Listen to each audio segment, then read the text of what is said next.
Bonjour et bienvenue dans Avez-vous choisi, le podcast du vendredi qui vous invite à tout choisir dans votre vie. Je suis Oriane Savouré-Lucas, sérielle choisisseuse de ma vie. Dans la vie, j'ai les pieds sur terre, la tête dans les étoiles, et je vous propose d'explorer avec curiosité le vaste et intrigant territoire du choix. Cette exploration, je vous y invite à travers des réflexions, des questionnements et des ressources qui m'aident à choisir ma vie, ou encore à travers une conversation que j'ai eue avec une personne que je trouve inspirante dans son rapport au choix. Je suis coach et j'accompagne les personnes ambitieuses, engagées et performantes, mais essoufflées par un quotidien survolté, à se créer une vie sur mesure, moins agitée en surface et encore plus épanouissante et impactante en profondeur.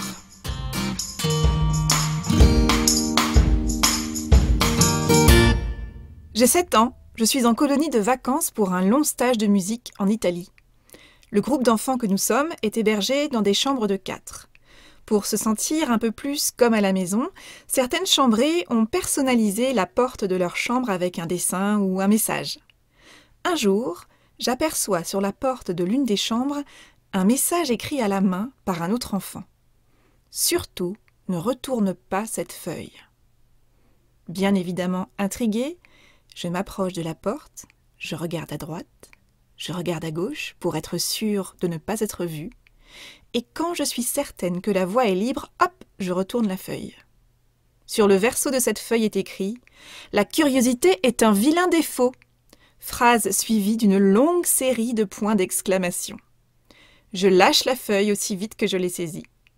C'était une blague, une tape sur les doigts virtuelle pour mon irrépressible curiosité. Ce souvenir est très vivant en moi, plus de 30 ans plus tard. Je me souviens précisément de ce que j'ai ressenti à ce moment-là et de ce que je me suis dit à la découverte de ce message. J'ai d'abord ressenti un mélange de honte et d'humiliation. En retournant le panneau, j'étais tombée dedans, dans le panneau. Et en plus, on me disait que je ne me comportais pas comme il le faudrait. J'étais prise en défaut, la main dans le sac. Mais j'ai aussi ressenti ce que j'appelle aujourd'hui une saine colère, une saine révolte. Je me souviens très clairement m'être dit « N'importe quoi, la curiosité n'est pas un vilain défaut ». J'en étais persuadée. Ce souvenir est précieux et m'a beaucoup appris et apporté. Parce que la leçon que cette blague voulait m'apprendre n'a pas fonctionné sur moi. Parce que je n'ai jamais lâché ma curiosité. Aujourd'hui, quelques années et de nombreux panneaux retournés « Ne tournez pas cette feuille » plus tard, la grande curieuse que je suis restée a une intime et profonde conviction que je prends soin de transmettre à mes enfants. La curiosité est une belle qualité. C'est une posture qui invite à sortir régulièrement de ses propres sentiers battus, à se laisser surprendre, à se laisser emporter par le flot des heureux hasards et à s'ouvrir au champ des possibles. Cette phrase écrite au verso de la feuille que j'ai retournée était écrite de la main d'un enfant. Probablement parce que c'est une phrase qu'on entend beaucoup depuis notre plus jeune âge, dans des formes variées et sur des tons variés. Et c'est une phrase qu'on finit par intégrer. Ce vieil adage, c'est une forme de mise en garde, d'avertissement. Tout se passe comme si la curiosité était un gros tas d'ennuis en puissance. Mais la curiosité, c'est surtout, à mon sens, une posture qui représente parfaitement l'enfance et la posture de l'enfant, qui porte un regard neuf, de fait, sur le monde et qui est plein de questions. En grandissant, nous avons tendance à remplacer nos questions par des réponses, voire des certitudes, parfois assénées. Et il me semble qu'à mesure que notre boîte à questions rétrécit comme peau de chagrin, notre champ de vision sur le monde diminue, se réduit tout autant. Veiller à rester curieux ou curieuse, pour moi, c'est une manière de veiller à conserver un regard neuf et frais sur qui nous sommes et sur le monde qui nous entoure. Je crois que nous pouvons veiller à rester curieux ou curieuse dans le regard que nous posons sur les 3 sujets suivants. Nous-mêmes, autrui, le monde. Manifester de la curiosité, c'est faire preuve d'un vif intérêt pour ce qui est nouveau, rare, bizarre, inhabituel, intrigant pour nous. Quelque chose dans cet inconnu ou dans ce mal connu nous titille, nous intrigue. Nous manifestons un vif intérêt pour ce qui est différent, inconnu ou mal connu de nous, que cette altérité soit en nous-mêmes, en l'autre ou dans le monde auquel nous prenons part. La curiosité, je crois que c'est d'abord une qualité d'attention, d'ouverture et de présence à soi, à l'autre et au monde, qui nous permet de déceler un je ne sais quoi qui attise notre curiosité, qui déclenche cette envie, cet élan d'en savoir plus, d'aller plus loin. Pour ma part, je trouve intéressant de voir combien nous pouvons être curieux ou curieuses face à la personne que nous sommes. Nous pouvons être notre premier sujet d'étude et d'exploration. De quoi suis-je capable? Qui suis-je? C'est le fameux « connais-toi toi-même » auquel nous invite Socrate et qui nécessite une bonne dose de curiosité. Manifester de la curiosité envers soi-même, c'est manifester un vif intérêt pour la personne que nous sommes et que nous pouvons devenir. Sans bouger de chez nous, nous pouvons voyager loin si nous choisissons de découvrir ce que nous n'avons pas encore révélé de nous, ce que nous n'avons pas encore accompli de notre potentiel. Et nous pouvons nous poser les questions suivantes. Comment puis-je me surprendre? Qu'est-ce que je pourrais découvrir de nouveau, de différent en moi, sur moi? Comment puis-je aller un peu plus en profondeur dans la connaissance de moi-même? Nous pouvons également manifester de la curiosité envers autrui. Et à ce stade, il me paraît important de clarifier ce qu'on entend par curiosité. Pour moi, la curiosité est une belle qualité si notre désir d'en savoir davantage, si notre vif intérêt pour connaître plus de choses ou de personnes se construit sur la base du respect, de la bienveillance et du consentement. Je distingue ainsi la curiosité de l'indiscrétion, qui est une forme d'intrusion sur le territoire d'autrui. La curiosité porte donc une intention positive et s'appuie sur une base solide et respectueuse de ce que la personne face à nous est prête ou non à nous partager. Manifester de la curiosité va donc de pair, selon moi, avec une nécessaire demande d'autorisation préalable. Chacun a le droit d'être curieux ou curieuse de l'autre.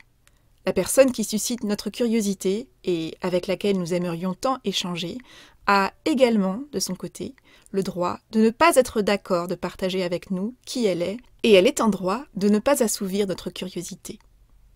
La juste curiosité ne cherche pas à s'imposer et s'assure qu'elle est la bienvenue et qu'elle est même invitée. Je suis profondément curieuse de l'autre, avec un grand A, et j'aime écouter les histoires des autres. Dans le podcast Avez-vous choisi, cela a d'ailleurs pris la forme de conversations enregistrées. L'histoire d'une personne m'intrigue toujours. Quelle est la somme de choix et d'événements qui fait que cette personne-là, en face de moi, en est là où elle en est aujourd'hui dans sa vie? Être curieux ou curieuse de qui est l'autre, de ce qu'il sait, de ce qu'il pense, c'est dire ou adopter une posture qui dit « Je ne sais pas tout, je ne sais pas ce que tu sais, dis-m'en plus, s'il te plaît, si tu en es d'accord. » Le degré de curiosité n'est pas le même selon les personnes, selon les sujets, selon les moments. Lorsque nous sommes dans un échange avec une ou plusieurs personnes et que nous avons envie d'inviter la curiosité dans la conversation, nous pouvons créer l'espace et réunir les conditions propices à cela, c'est-à-dire à minima, il me semble, l'écoute, la bienveillance, l'ouverture et la qualité de présence. Ces conditions permettent à la personne face à nous d'oser être curieuse de qui nous sommes également, pour qu'elle ose aussi nous partager qui elle est et ce qu'elle sait. Certaines personnes ne manifestent pas de curiosité pour la personne face à elles. C'est parfois parce que ça ne les intéresse pas, tout simplement. C'est parfois aussi par pudeur, par peur d'être intrusive. Adopter et rendre possible une curiosité respectueuse de l'autre, une curiosité à travers laquelle nous pouvons faire montre d'un intérêt vif pour la personne face à nous, pour qui elle est, pour ce qu'elle est, c'est une manière de dire à l'autre « Je te vois, je devine des points communs, je devine des différences, je devine la richesse que tu portes en toi. J'aimerais en savoir plus, en découvrir plus si tu le permets. » Et lorsque deux esprits curieux ou plus se rencontrent et choisissent d'échanger, il y a toujours un peu de magie à l'œuvre, je trouve, qui prend la forme d'une belle myriade de micro-moments de résonance. Enfin, notre curiosité peut se manifester sous la forme d'un vif intérêt pour découvrir ou approfondir des sujets, des activités, des idées, des pensées.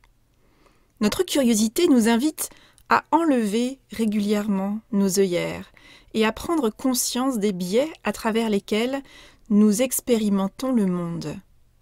Rester curieux et curieuse, cela veut dire lever des voiles, tester des nouveautés, aller découvrir et collecter une série de moments et d'expériences nouvelles qui nous permettent de constituer notre propre cabinet de curiosité, notre galerie de moments de curiosité que nous constituons peu à peu au fur et à mesure de nos découvertes de moments, d'expériences, de rencontres rares, précieuses, surprenantes et inhabituelles. Autant de morceaux de notre cabinet de curiosité qui viennent nourrir et construire qui nous sommes et qui nous devenons. Manifester de la curiosité, cela sous-entend qu'il y a quelque part une part de mystère autour de nous et en nous, qu'il y a un quelque chose de non encore élucidé, de non encore révélé dans notre environnement intérieur et extérieur, et que nous pressentons que nous pouvons aller plus loin ou plus en profondeur, équipés de notre lampe frontale, pour en découvrir davantage sur nous, sur l'autre et autour de nous. La curiosité, c'est souvent une question de dosage, de justesse du moment, d'envie et d'élan personnel. Et vous, quels sont les panneaux « Ne tournez pas cette feuille » que vous avez choisi de retourner malgré tout jusqu'à maintenant? Et qu'avez-vous découvert derrière? Qu'est-ce que cela vous a apporté? Diriez-vous que vous êtes une personne curieuse? Votre degré de curiosité vous satisfait-il aujourd'hui? Est-ce qu'un ajustement vous semble nécessaire? Et si, de temps en temps, vous vous lanciez le défi d'être encore un peu plus curieux ou curieuse, cela donnerait quoi? Comment pourriez-vous activer davantage votre curiosité? Et si vous preniez cet appel que vous auriez habituellement rejeté? Et si vous disiez oui à ce déjeuner qui n'était pas prévu? Et si vous disiez non à ce rendez-vous? Que vous libériez 1 heure dans votre agenda pour aller faire une balade à pied dans un quartier près de chez vous que vous connaissez mal? Et si vous preniez une autre route que votre itinéraire habituel?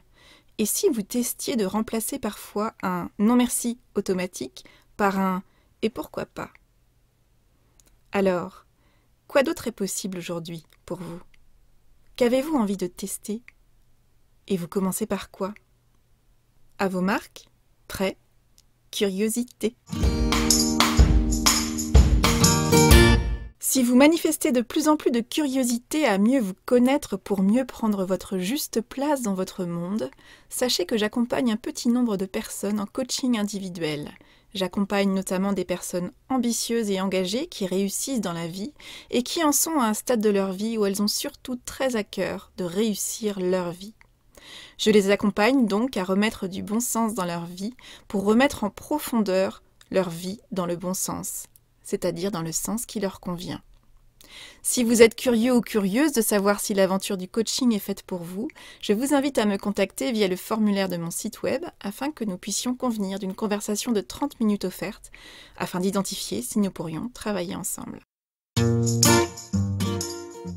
Voilà, c'est tout pour aujourd'hui. Vous retrouverez cet épisode sur le site oriansavoureluca.com. Si vous aimez ce que je vous propose et que vous voulez faire partie de cette aventure audio, abonnez-vous à la newsletter de Avez-vous choisi afin d'être alerté dès la publication d'un nouvel épisode. Si vous souhaitez soutenir ce projet de façon bienveillante et efficace, je vous invite à faire connaître Avez-vous choisi à celles et ceux qui vous sont chers et que l'idée de tout choisir dans leur vie pourrait réjouir. Vous pouvez partager votre enthousiasme par écrit en déposant un avis sur le site, sur la page Facebook ou la chaîne YouTube Avez-vous choisi, ou encore une constellation sur votre application de podcast préférée. Je vous souhaite une bonne semaine et je vous donne rendez-vous vendredi prochain pour un nouvel épisode. Et d'ici là, et si vous choisissiez tout ?